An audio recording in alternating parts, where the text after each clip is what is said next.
नमो वरिहंताणं नमो सिद्धाणं नमो आयर्याणं नमो वज्रायणं नमो लोहिसवसवणं।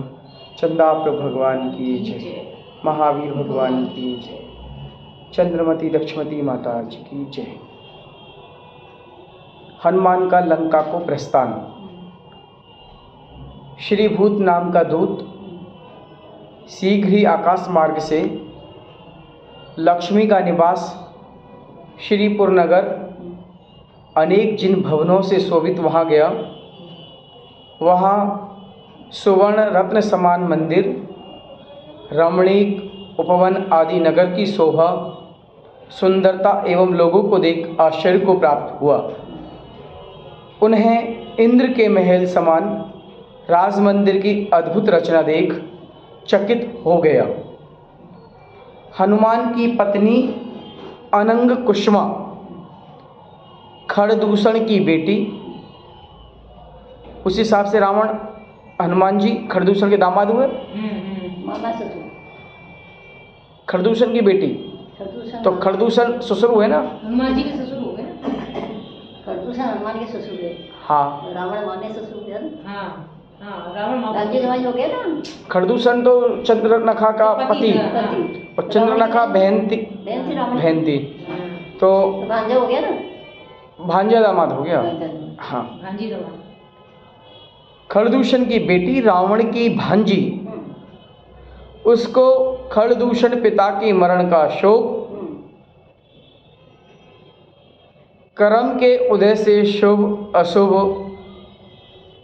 फल प्राप्त होता है, उसे कोई दूर करने में समर्थ नहीं है। मनुष्यों की क्या बात, देव भी समर्थ नहीं। दूत ने दरवाजे पर आकर अपने आने का वृतांत कहा। तब अनंग कुसुमा की मर्यादा नाम की द्वारपाली दूत को भीतर लेकर आई। अनंग कुसुमा जो कि हनुमान की पत्नी ने सभी बात पूछी। तब श्रीभूत जो दूत था उसने प्रणाम कर विस्तार से कहा, दंडक वन में श्री राम लक्ष्मण का आना, शंभुक खरदूषण का बेटा जो विद्या सिद्ध कर रहा था, विद्या सिद्ध न होके वही विद्या उसी पर लग गई। चंद्र खड़ग विद्या, सूर्य खड़ग, सूर्यहास खड़ग।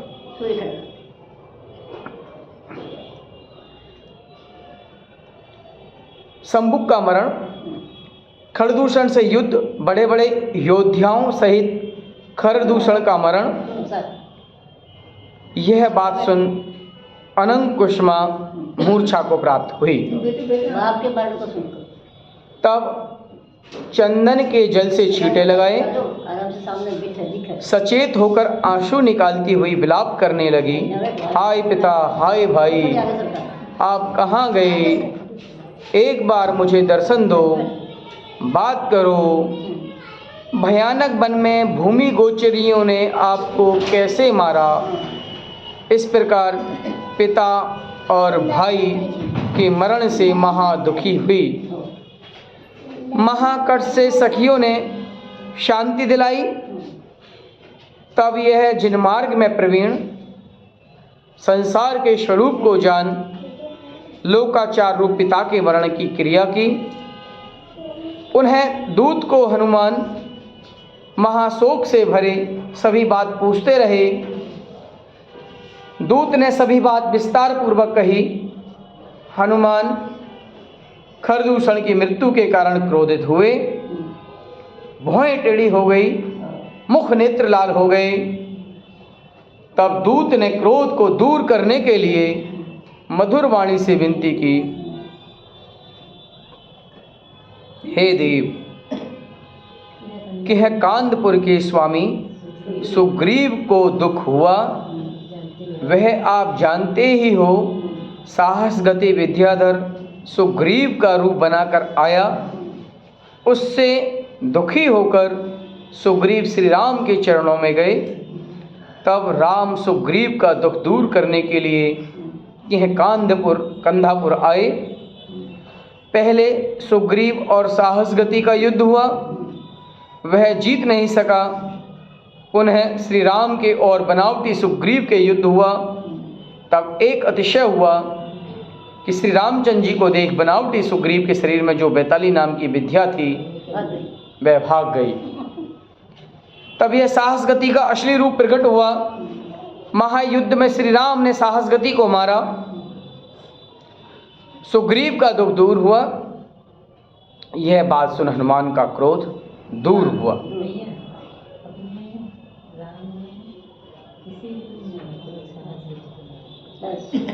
बस एक बात किया साहस गति को मारने का।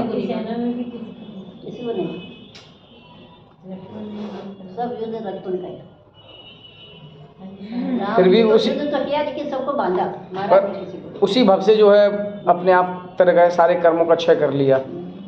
अब साहस गति का यहाँ पे मरण किया, लेकिन वो भी उसी भव में ही तपस्या के माध्यम से सारे कर्मों की निर्जरा कर ली।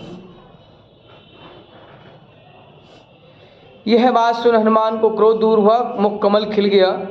तो हनुमान और सुग्रीव का क्या संबंध है? सुग्रीव की बेटी भी तो हनुमान से शादी करी है। अच्छा, तो ये भी ससुर हुए, सुग्रीव भी। अनंग कुसुमा तो खरदूषण की बेटी है। सुतारा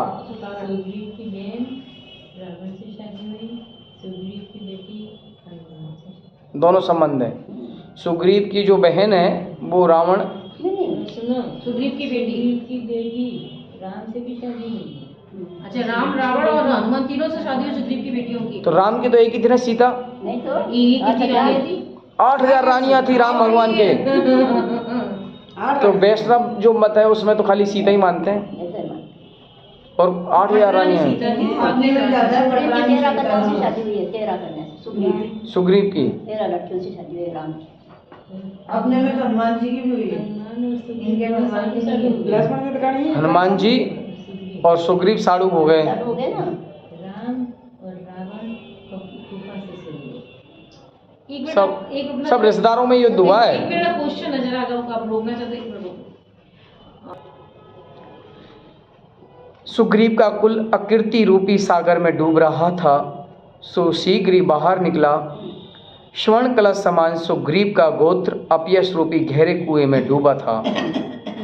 श्री राम सद्बुद्धि के धारी गुण रूपी हाथों से बाहर निकाला।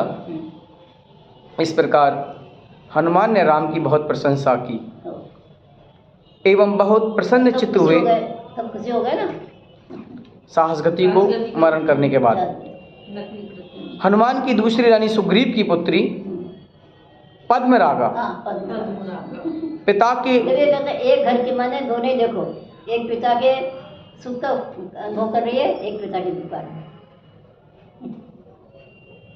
एक ही घर में दोनों चीजें हैं। मतलब हनुमान की एक पत्नी जो है सुग्रीव, वो तो खुश हो रही है, जो पद्मरागा है, और जो दूसरी वाली जो क्या नाम था उसका, अनंग, वो दुखी हो रही है। पिता के मरने से दुखी हो रही है। तो हनुमान के एक ससुर मर गए और एक ससुर ने मारा है।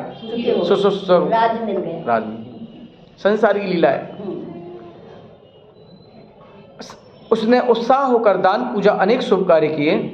हनुमान के घर में अनंग कुसुमा को खरदूषण का शोक और दूसरी पद्मरागा को अपने पिता के जीतने का हर्ष। इस प्रकार घर के लोग सुख दुख को प्राप्त हुए। उनको समाधान कर हनुमान किहकंदापुर की ओर महारिद्धि एवं सेना सहित चले। आकाश की सुंदरता बढ़ी, रत्न समान हनुमान का विमान, उसकी किरणों से सूर्य की प्रभा मंद हो गई। हनुमान के साथ अनेक राजा गए, जैसे इंद्र के साथ बड़े बड़े देव गमन करते हैं। आगे पीछे दाहिनी बाहिनी और अनेक राजा साथ जा रहे हैं। आकाशगामी हाथी, घोड़े, विमान, रथ, ध्वजाओं सहित आकाश ऐसा सुशोभित राम से मिलने हनुमान हो रहा है मानो कमलों का वन ही हो। हनुमान के बाजों की ध्वनि सुन कपिवंशी हर्षित हुए। जैसे मेघ की ध्वनि सुन मोर हर्षित होते हैं। सुग्रीव ने नगर को सजाया, मंदिरों पर ध्वजा चढ़ाई, रत्नों के तोरण दरवाजे लगवाए। सभी राजा हनुमान के सन्मुख गए। हनुमान ने दीवों समान नगर में प्रवेश किया। सुग्रीव के राजभवन में आए। सुग्रीव ने अपने साड़ू नहीं अपने दामाद दामाद भी है, साधु भी है, राम के साधु है। राम के साधु। हाँ। हनुमान ने राम के निकट आए, राम का सभी वृतांत कहा। सो हनुमान ने दूर से श्री राम को देखा, महासुंदर, सूक्ष्म, स्निग्ध, श्याम, सुगंध वक्र, नरम, महा मनोहर, लंबे केस। ये राम की सुंदरता का वर्णन है। कोमल शरीर, सूर्य समान प्रतापी, चंद्रमा समान ज्योतिवान, नेत्रों के मनोहर, सुखदाई, अति प्रवीण, आश्चर्य को कराने वाले, मानो स्वर्गलोक से देव ही आए हैं। देदीप्तमान, निर्मल, स्वर्ण कल समान प्रभाव, सुंदर नाग, सर्वांग सुंदर, मानो साक्षात कामदेव ही हैं। कमल नयन, पूर्ण चंद्रमा समान बदन, मूंगा समान लाल होठ, कुंद के पुष्प समान उज्ज्वल दांत, शंख समान कंठ, सिंह समान साहस, सुंदर कटी, सुंदर वक्षस्थल, महाभुजाएं, दक्षिणावर्त गंभीर नाभि, लाल कमल समान चरण, लाल नख, अतुल बल, महायोध्या, महाउदार, समचतुर संस्थान, ब्रज वृषभ, नारद सहनन, मानो 3 लोक की सुंदरता को एकत्रित कर शरीर बनाया हो। ये राम भगवान की सुंदरता का वर्णन। रामचंद्र जी का बचपन से बड़ा संबंध था, तभी तो मोक्ष गए। 63 लाख पुरुष,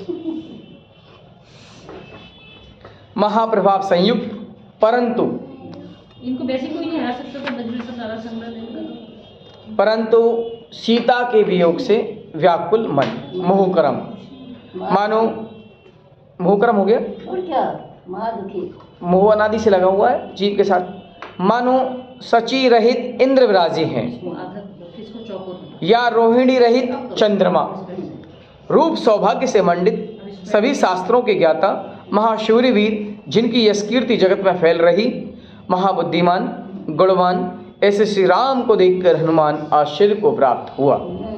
राम के शरीर की कांति हनुमान पर पड़ते ही राम के प्रभाव को देख हनुमान कामदेव वशीभूत हुआ। अंजना का पुत्र मन में सोचने लगा कि ये राम दशरथ के पुत्र भाई लक्ष्मण उसी समय से शिष्य बने उनके, लोक में श्रेष्ठ, राम का आज्ञाकारी, माना उनको। संग्राम में राम के चित्र को देख साहस गति की वैताली विद्या उसके शरीर से निकल गई। और मैंने इंद्र को भी देखा, परंतु राम को देखकर परम आनंद से मेरा हृदय झुक गया। उनके रूप लावण्य को देख के हनुमान प्रभावित हो गए। सुग्रीव के अंदर जो रावण थी ना, तो साहस गति का रूप आया, साहस गति का वो व्यक्ति साहस गति था, उसने बेताली विद्या से सुग्रीव का रूप बना लिया था।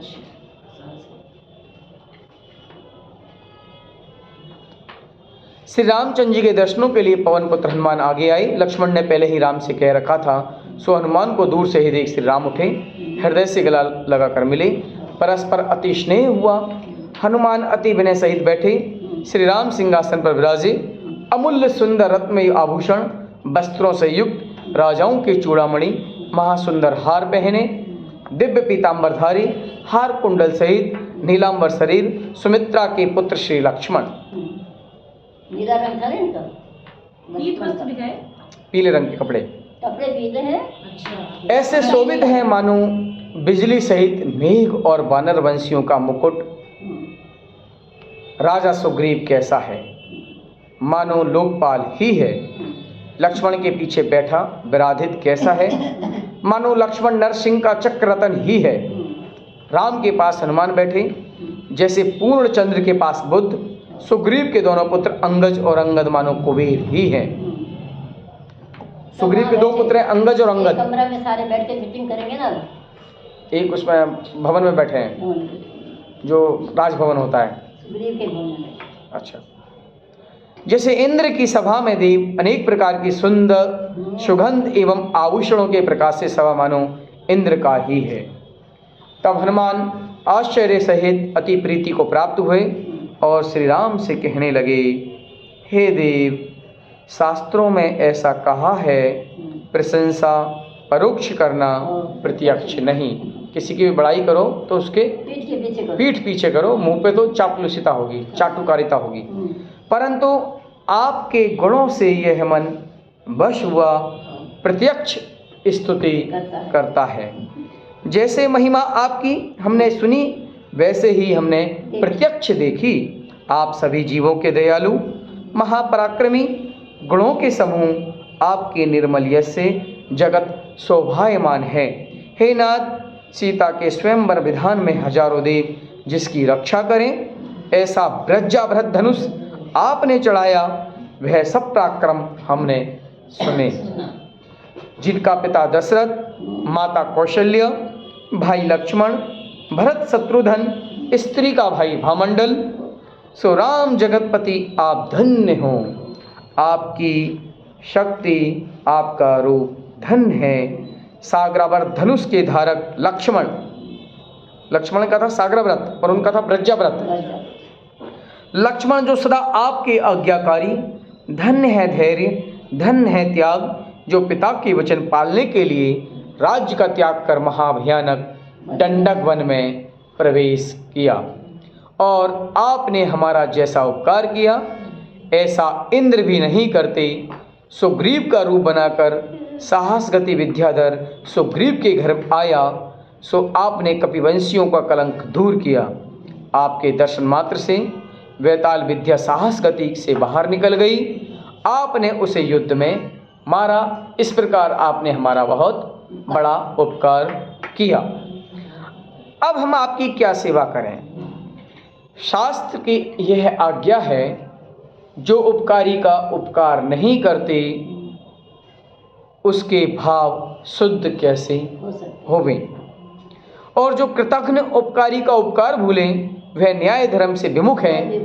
पापियों में महापापी हैं, पराधीन में पारधी हैं, निर्दयी हैं। इसलिए हम अपने शरीर को छोड़ आपके काम के लिए तैयार हैं। इसलिए कर्ज, फर्ज और मर्ज नहीं भूलना चाहिए। मर्ज क्या होता है? बीमारी। इसलिए हम अपने शरीर को छोड़कर आपके काम के लिए तैयार हैं। मैं जाकर लंकापति को समझाऊंगा और आपकी रानी आपके पास लाऊंगा। हनुमान कह रहा है। हे राघव, महाबाहु सीता का मुख रूपी कमल पूर्ण चंद्रमा समान आप निसंदेह शीघ्र ही देखेंगे। तब जाम्बू मंत्री ने हनुमान को परमहित के वचन कहे, हे बस वायुपुत्र, हम सबको एक आपका ही सहारा है। सावधानी पूर्वक लंका में जाना, किसी से विरोध नहीं करना। तब हनुमान ने कहा, आपकी आज्ञा प्रमाण होगा। हनुमान लंका जाने को तैयार हुए। तब राम अति प्रीति को प्राप्त हुए। एकांत में हनुमान से कहा, हे वायुपुत्र, सीता को ऐसे कहना, हे महासती, आपके वियोग से राम का मन एक क्षण मात्र भी शांति रूप नहीं। और रामचंद्र जी ने ऐसा कहा, जब तक तुम दूसरों के अधीन हो तब तक हम अपना पुरुषार्थ नहीं जानते हैं, और आप महानिर्मल शील से पूर्ण हैं एवं हमारे वियोग से प्राणों को छोड़ना चाहती हो, सो प्राणों को छोड़ना नहीं। अपने मन में शांति रखना। विवेकी जीव आर्द्र रौद्र ध्यान से मरते नहीं हैं। मनुष्य जीवन अति दुर्लभ है, उसमें जिन धर्म महादुर्लभ है, उसमें समाधि मरण दुर्लभ है। अगर समाधि मरण नहीं हुआ तो मनुष्य शरीर तृणवत असार है। और यह मेरे हाथ की मुद्रिका सीता को देना, ताकि उसको विश्वास होगा और उनका चूड़ामणि महाप्रभाव रूप वे हमारे पास ले आना। चूड़ामणि कोई हाथ का वो होगा कंगन, जूड़े में लगना वाला कुछ, ठीक। देवों ने दिया था ना। तब हनुमान ने कहा, आपकी आज्ञा शिरोधार्य है। ऐसा कहकर हाथ जोड़ प्रणाम कर, कि मेरी निशानी दे दो और वहाँ से कोई निशानी नहीं हाँ कि सबूत कि मैं जाके आया हूँ। वीडियोग्राफी तो थी नहीं उस टाइम पे, यही सबूत था। तो लक्ष्मण ने कहा, आपकी आज्ञा शिरोधार्य है। ऐसा कहकर हाथ जोड़ प्रणाम कर लक्ष्मण को नमन कर बाहर निकला। विभूति से पूर्ण अपने तेज से दिशाओं को प्रकाशित करता हुआ सुग्रीव के राजभवन में आया एवं सुग्रीव से कहा, जब तक मैं नहीं आऊँगा तब तक आप बहुत सावधानी से यहाँ ही रहना। ऐसा कहकर विमान पर चढ़े। ऐसे लगे जैसे सुमेरु के ऊपर जिन मंदिर शोभते हैं। हंस समान सफ़ेद चमक ढुर रहे हैं, पवन समान अश्व, पर्वत समान हाथी और देवों की सेना समान सेना सहित महाभूति से आकाश में गमन करते राम आदि सबने देखे। गौतम स्वामी राजा शरणिक से कहते हैं, हे राजन, यह संसार अनेक जीवों से भरा है। इसमें कोई परमार्थ के कारण पुरुषार्थ करते हैं, वह प्रशंसा योग्य है, एवं स्वार्थ के कारण जगत भरा है। जो दूसरों का उपकार करते हैं वह प्रशंसा योग्य है, और जो बिना कारण के उपकार करते हैं उनके बराबर इंद्र, चंद्र, कुबेर भी नहीं हैं। और जो पापी कृतघ्नि किसी का उपकार नहीं करते, वे सिर्फ नगद और नरक और निगोद के पात्र हैं। लोक में निंदनीय है, निस्वार्थ दूसरों का कार्य करना श्रेष्ठ उपकार है। इस तरह से रवि आचार्य द्वारा महापदम का लंका में गमन वर्णन 49वां पर्व पूर्ण हुआ। जावाणी के ज्ञान से सूझे लोकालोक, सोवाणी मस्त सदा दे तू दो। हे जिनवाणी भारती तो जपू दिन रे, जो तेरो शरणा गए सो भावे सूझे।